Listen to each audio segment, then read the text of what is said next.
अस्सलाम वालेकुम नाज़रीन, सुनहरे लोग में मैं हूं आपका मेज़बान सैयद अब्दुल बासित। नाज़रीन, जैसा कि आप जानते हैं, पाकिस्तान में हो, दुनिया के किसी भी ममालिक में अदब और सकाफत के हवाले से शख्सियात के हम इंटरव्यू लेते हैं। इसी तरह की एक मारूफ शख्सियत अमेरिका में जो मुकीम है, अमेरिका में मारूफ शायर हैं, कालम निगार हैं, अदीब हैं, मुतरज्जिम हैं। आप किसी तारुफ के मोहताज नहीं। मोहतरम गज़फ़र हाशमी से आज हमारी मुलाकात है। अस्सलाम वालेकुम। वाह जनाब, बहुत शुक्रिया आपने हमें बुलाया अपने चैनल। नाज़रीन, मैं आपको बताता चलूँ, आप अमेरिका के थिंक टैंक के सरबराह हैं। मुकालमे के जरिए पाकिस्तान और अमेरिका के अवाम को करीब लाने में बड़ा अहम किरदार अदा कर रहे हैं आप। तो ये बहुत अहम बात है। ऐसे भी लोग हैं जो पाकिस्तान से बाहर रहकर पाकिस्तान की खिदमत कर रहे हैं और आवाम की खिदमत कर रहे हैं, पाकिस्तानियों के लिए अपना किरदार अदा कर रहे हैं, अपना हक अदा कर रहे हैं। कैसे मिजाज हैं आपके? जनाब, बड़ी हम यहाँ आए हुए हैं आलमी उर्दू कॉन्फ्रेंस में जी, जो अहमद शाह साहब ने की है। भरपूर गज़फ़र हाशमी भाई, आपकी पैदाइश किस शहर की है? मेरी है जी साहिवाल की। साहिवाल की जी, साहिवाल पंजाब में। साहिवाल में आपने स्कूल कॉलेज में जो तालीम हासिल की और जो असातिज़ा और जो वालिदैन के साथ वक्त गुजारा, कुछ शेयर करें, कुछ यादें। जी बिल्कुल, बचपन मेरा गुजरा है वहाँ पे साहिवाल में, और वहीं मैंने मिडल और मैट्रिक किया। और ये जो उसकी यादें अभी तक हैं। वालिदैन, बहन भाई सारे वहीं थे। और हमने वो उस वक्त तो खैर छोटा सा था, वो एक गांव था या एक कस्बा कह लें, लेकिन अब तो खैर वो बहुत बड़ा शहर है। आप जानते हैं, कबूला नाम है उसका। वहाँ से फिर मैं मैट्रिक करके फिर मैं आ गया गवर्नमेंट कॉलेज लाहौर में। जी। फिर वहाँ मैंने 4 साल गुजारे एज ए रावियन, और फर्स्ट ईयर से लेके BA तक मैंने वहाँ पे पढ़ा। और उसके बाद फिर हम लोग शिफ्ट हो गए इस्लामाबाद। अच्छा, तो आप फिर ये बताइए कि शायरी का शौक आपको कॉलेज से था, अदब और शायरी से दिलचस्पी, या स्कूल के ज़माने से? जी, स्कूल से ही थी, इसलिए कि बैतबाजी में हिस्सा लेते थे। और मेरे वालिद साहब बड़े मारूफ शायर थे, बड़े उस्ताद शायर थे, और बड़े भाई शायरी कर रहे थे। तो घर में एक माहौल था किताबों का और शेर का, और शेरी महफिलें होती थी, शायर आते थे। तो ये सारा जो सिलसिला था वो जारी था। आपने शायरी का आगाज बाकायदा कब किया? कौन था? मेरा ख्याल है फर्स्ट ईयर से गवर्नमेंट कॉलेज लाहौर में हम लोग जाते थे मुख्तलिफ कॉलेजेस में बैनुल कुलियाती मुशायरों में हिस्सा लेने के लिए। तो उसमें फिर वालिद साहब भी हेल्प करते थे लिखने में, लेकिन आहिस्ता आहिस्ता फिर हम भी लिखना शुरू हो गए। फिर गवर्नमेंट कॉलेज लाहौर में जो मुख्तलिफ सोसाइटीज़ थी, मजलिस इकबाल थी, पंजाबी मजलिस थी, मजलिस सूफी तबस्सुम, यहाँ पे हम जाके फिर सीखते थे। फिर हल्का अरबाब ज़ौक़ में भी जाते। अच्छा गज़फ़र भाई, ये बताइए, कोई इब्तिदा में किन मुश्किलात का सामना हुआ कि आपको याद है कि इस्लाह लेने में या मशवरा करने में? कोई नहीं, मुझे इसलिए कि अगर कोई मसला था तो मेरे भाई थे और वालिद साहब थे। भाई कभी कभी बता देते थे, लेकिन बहुत मेहनत करनी पड़ी है इसमें। और ये किसी भी शोबे में हम सीखते रहे, सुन के, पढ़ के। फिर हमें छपने में मुश्किलात थी, फिर छपना शुरू हो गए। तो वो जो फिर फिर सिलसिला चल निकला। आपकी शायरी में कौन से असनाफ और कितने मजमूए आए हैं आपके? मेरे 2 शेरी मजमूए हैं, और मेरे 2 कॉलमों के मजमूए हैं, 2 मेरी अंग्रेजी की किताबें हैं अमेरिकन एक्सेप्शनलिज्म पे, 2 मेरे तराजुम हैं, अभी 2 और किताबें आ रही हैं। क्या कहने माशाल्लाह। शायर और अदीब के नाते नीम सरकारी इदारों में आप क्या समझते हैं कि हुकूमत वहाँ पर अमेरिका में जो है वो कुछ इदारों की मदद करती है? काफ़ी एक्टिविटी है वहाँ पर, मुशायरे भी हो रहे हैं, अदब के प्रोग्राम भी हो रहे हैं। नहीं, वहाँ पे हमारी कम्युनिटी बड़ी फ़ाल है, और अदबी सरगर्मियाँ बहुत हैं। जैसे मुशायरे हैं, जैसे किताबों की लॉन्चिंग है, या कोई और हमारा जो इदारा है, हमारा जो इदारा है वो तो आपका इदारा जो थिंक टैंक, हाँ, वो उसके 2 पार्ट हैं। उसके 2 पार्ट हैं। एक पार्ट है डिप्लोमेसी का, उसमें हम पाकिस्तान कॉन्फ्रेंस करते हैं, उसमें डिप्लोमेट्स और एम्बेसडर्स और स्टेट डिपार्टमेंट होता है। लेकिन एक पार्ट है जो लिटरेचर को डील करता है। वाह वाह। जो जिसमें अदब और शेर और फनून लतीफ़ा पे काम होता है। उसमें हम पहले हैं जिन्होंने पाकिस्तान लिटरेचर फेस्टिवल वहाँ से आगाज़ किया है, और वो हम हर साल करते हैं। क्या बात। गज़फ़र हाशमी साहब, ये बताइए कि उर्दू की बस्तियां जो आबाद हो चुकी हैं ऑस्ट्रेलिया में, कनाडा, बरतानिया, दुबई, कतर, अमेरिका, इसको आप किस तरह देख रहे हैं? बड़ा अच्छा है, क्योंकि काम हो रहा है। मतलब जो जनरेशन यहाँ से वहाँ जाती है, वहाँ जाके वो अपना ज़रूर کام کرتی ہے اور وہاں پہ ادب کے فروغ کے لیے کما حقہ اپنا رول پلے کرتی ہے۔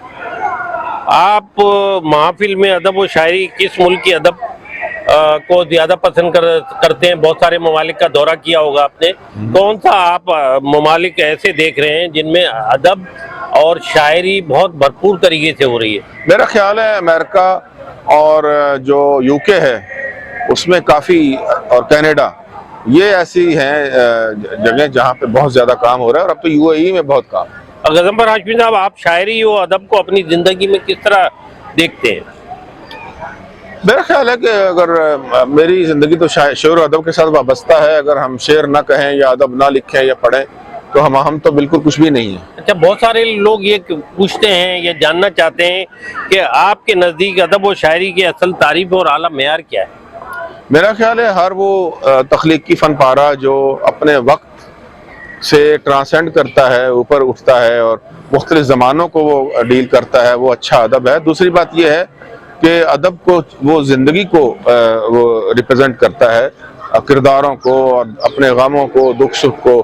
تو میرا خیال ہے کہ یہ سارے جو مسائل ہیں زندگی کے، وہ اگر ادب نہیں کرتا تو اس کا کوئی فائدہ نہیں۔ غضنفر ہاشمی بھائی، آپ کی زندگی کا دلچسپ کوئی ناقابل فراموش واقعہ جو آپ کو یاد ہو؟ کیونکہ عالمی مشاعرے جو پڑھے ہیں، بہت سارے ممالک میں جانا ہوا، بہت سارا کام ہے۔ بہت سارے ایسا ہوتا ہے کہ ہم جاتے ہیں تو لوگ ہمیں پہچان لیتے ہیں، اور ہماری اس وقت زیادہ خوشی ہوتی ہے کہ جب آپ کو کتاب سے یاد کیا جائے، یا آپ کو آپ نے کوئی شعر لکھا ہو تو وہ اس کو یاد ہو، یا آپ نے کوئی بات کی ہو ٹیلی ویژن پہ وہ یاد ہو، تو یہ ہمیں بہت خوشی ہوتی ہے اس وقت۔ اچھا، آپ کا تحقیقی رجحان لکھنے کا، لکھانے کا، یہ کیسے آپ کے اندر پیدا ہوا؟ وہ کالج کے زمانے میں یا اس کے بعد؟ شروع سے ہی ہو گیا تھا، شروع سے۔ اور اس کے بعد پھر جب میں اسلام آباد آیا تو ہم نے باقاعدہ ایک تنظیمی کام کیا، اور ہم کچھ ایکٹیویٹیز بھی کرتے تھے۔ پھر میں ادبی صفحہ بھی کرتا تھا اخبار کا، اور اس طرح سلسلہ چلتا رہا۔ پھر ادیبوں کے ساتھ ملاقات، ان کے انٹرویوز کیے۔ غضنفر ہاشمی بھائی، یہ بتائیے، جو آپ کی 6 کتابیں آئی ہیں اس میں 2 مجموعے ہیں اور باقی 2 کالموں کے مجموعے ہیں، جی جی، 2 تراجم کے ہیں، 1 انگریزی کی ان میں کتاب ہے۔ سے ایسی کتاب کا نام بتائیں جس میں آپ کو بہت زیادہ شہرت ملی، آپ سمجھے کہ میں نے ایک چیز حاصل کی، میرا بہت انسان خوش ہوتا ہے۔ میری شاعری کی کتاب ایک، میرے کالموں کی کتاب، اور ابھی جو انگریزی کی کتاب آئی ہے وہ، یہ تینوں بڑی ماشاءاللہ، بہت بہت خوب، یہ تو بڑی عزت کی بات ہے۔ پھر آپ کو اسی طرح خوشی بھی نصیب ہوئی ہوگی جو اچیومنٹ انسان حاصل کرتا ہے۔ آپ کے دور کا ادب اور آج کے دور میں کیا فرق دیکھ رہے ہیں آپ؟ آپ کے دور کا ادب، میرا غالباً میں 80 کی بات کر رہا ہوں، 90 کی دہائی کا جو شاعری اور ادب کا ہماری جو پہچان بننی شروع ہوئی تھی وہ 90 کی دہائی میں تھی۔ ہم لوگوں نے جب لکھنا شروع کیا تھا تو پھر چھپنا شروع کیا ادبی رسالوں میں۔ اس وقت ڈیجیٹل عہد نہیں تھا، ڈیجیٹل میڈیا نہیں تھا، اس میں صرف ادبی رسالے تھے، ادبی صفحے تھے اخباروں کے، تو وہاں چھپنا بڑا اعزاز کی بات تھی۔ جو چیز چھپ جاتی تھی یا ٹی وی میں آ جاتی تھی وہی مشہور ہو جاتی تھی۔ اچھا، امریکہ میں جو آپ رہے ہیں وہاں کالم نگاری بھی کی آپ نے، تو وہاں کالم نگاری کے حوالے سے کوئی خاص بتائیں تاکہ ناظرین کو پتہ لگے کہ باہر رہ کر بھی کالم لکھنا کتنا مشکل کام ہے جتنا پاکستان میں ہے۔ بالکل ایسا ہی ہے، میں چونکہ جب یہاں سے گیا تھا تو کالم لکھ رہا تھا، تو وہی میرا سلسلہ جاری رہا، وہاں جاری رہا، جی ہاں، اور میں پھر یہاں جنگ میں لکھتا۔ بہت خوب۔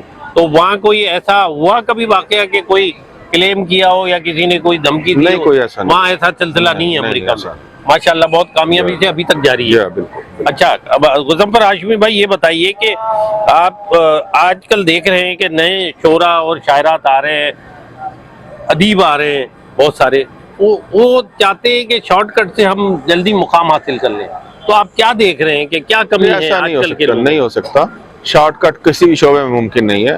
یہ فیس بک، سوشل میڈیا جو ہے، اس نے ایک مغالطہ پیدا کر دیا لوگوں میں، غلط فہمی کہ ایسا ہو جائے گا۔ یہ عارضی طور پہ ہے، اصل چیز وہی ہے جو جینون ہے اور جس کے پیچھے محنت ہے اور صحیح تخلیق ہے۔ غضنفر ہاشمی بھائی، اگر آپ مناسب سمجھیں تو ہمارے ناظرین کو 1-2 اشعار سنا دیں تاکہ یادگار جو لوگ بہت پسند کرتے ہیں۔ بالکل سناتے ہیں جی کہ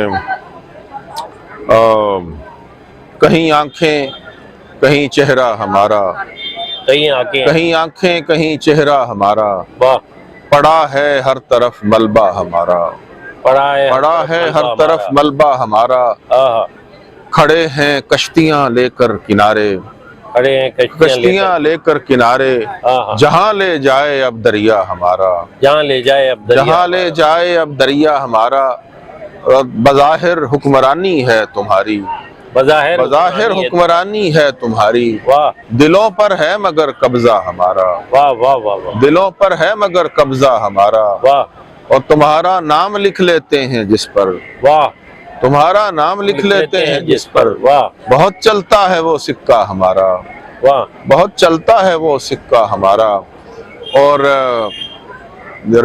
रिहा होना समझते हैं जिसे हम, रिहा होना समझते हैं जिसे हम, बदल जाता है बस पिंजरा हमारा, वाह वाह वाह वाह वाह बदल जाता है बस पिंजरा हमारा, हाँ, बहुत बदले दरो दीवार लेकिन बहुत बदलता ही नहीं नक्शा हमारा। क्या कहने। गज़नफ़र हाशमी भाई ये बताइए कि अमेरिका में रहते हैं आप, आपका दिल धड़कता है पाकिस्तान में, वहाँ के जो मुसलमान हैं, वहाँ के जो पाकिस्तानी हैं, उनके साथ आप क्या देख रहे हैं कि बहुत ही अच्छे जज्बात हैं वहाँ के पाकिस्तानी को, इतना ही पाकिस्तान को बहुत पसंद करते हैं, वो तो यहाँ के लोग समझते हैं कि शायद वहाँ जाके भूल जाते हैं। पाकिस्तानी यहाँ के रहने वालों से ज्यादा वो मुहिब्बे वतन, वाह वाह, और ज्यादा उनके अंदर मोहब्बत है, उसकी वजह ये भी दूर है वतन से, और जज्बा भी है, और वो जज्बा है, और वो खिदमत भी करते हैं, मदद भी करते हैं।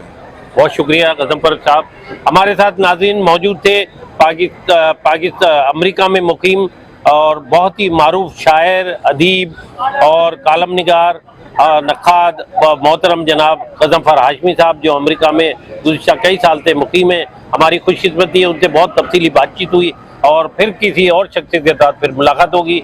अल्लाह हाफ़िज़। Thank you. एक तस्वीर है।